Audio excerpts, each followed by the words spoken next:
We will have 3 of those Olympic champions plus the Cox on show here in this Canadian boat. They did a race on the Friday, these 4 crews, which Great Britain won on that occasion. This is the medal race. This is the one that counts.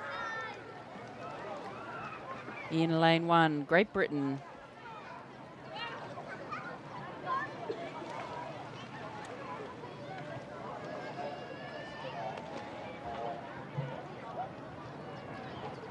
Lane 2, Romania.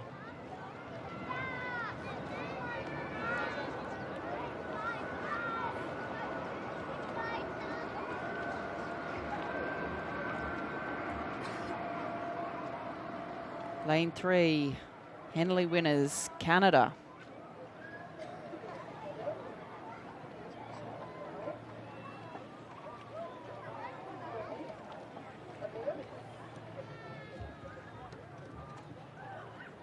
And in lane 4, current World Cup leaders, Australia.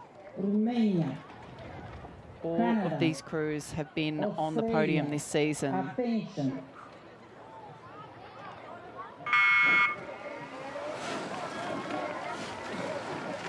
So a nice start from Romania, just sneaking that bow ball out in front in the first strokes. If anything, it was Britain who were probably the slowest off just in that early stage. Canada here in front of us. They came to Henley Royal Regatta last week, where they were successful, beating the British 8 on the waters of the River Thames, but now we are on the waters of the Rothsee. And Australia have their bow out in front. They're about a canvas up on the field. They were World Cup 2 winners in Varese.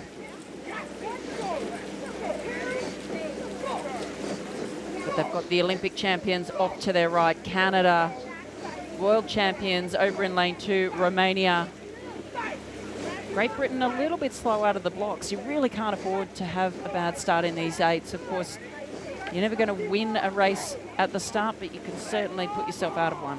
Yeah, they put themselves in a difficult position. That British boat has certainly slipped. The other 3, we can see, 4 metres. It's about the length of the deck, the canvas at the front of the boat, but Henry Fieldman there in the coxswain seat will find himself alone when he looks to the right, and that British crew is going to need to work their way back into it. But it's a good start here from this Australian crew, like you said, Sarah. Winners of the first World Cup race that they came to was World Cup 2 in Varese, and that's nearly half a length they've got. Yeah, some serious horsepower in this boat, the Aussie crew. We ride with them here. You can see those bright yellow sleeves mean they are the World Cup leaders at this stage. Can they win this race and seal the deal? In the stroke seat, Bronwyn Cox. Behind her, Molly Goodman, Jacqueline Swick, Georgina Rowe, Olympia Aldersey, Georgie Gleeson, Paige Barr and Lily Alton-Triggs in the bow. They're now half a length up on the world champions.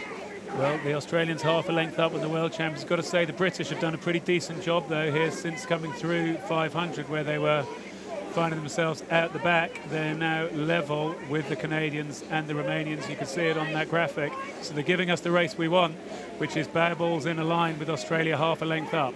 Look at this push from the British in the second 500. They've really got themselves back into the race after that slow start.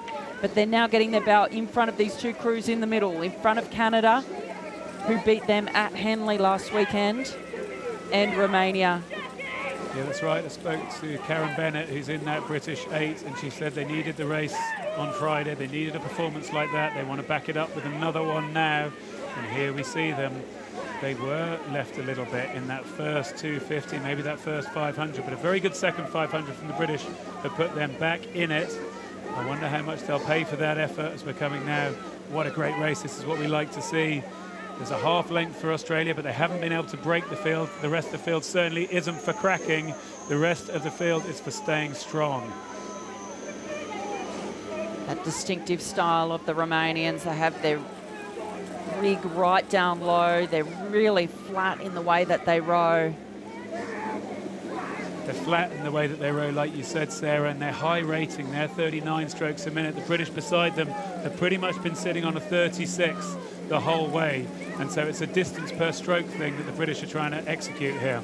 the Aussies are going to have to be careful here. They're coming up towards the 12.50, but that lead is getting eroded now.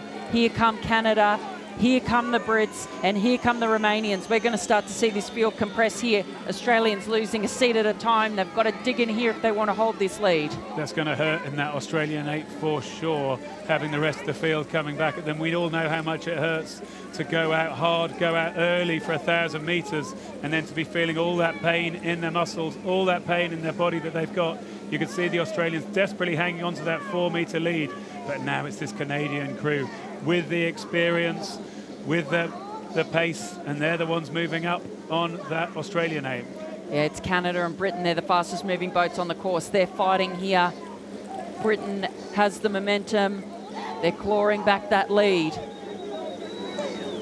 They are clawing back that lead. As you say, look at this. Australia still just have that bow ball in front, but like I said, it's going to be hurting so much.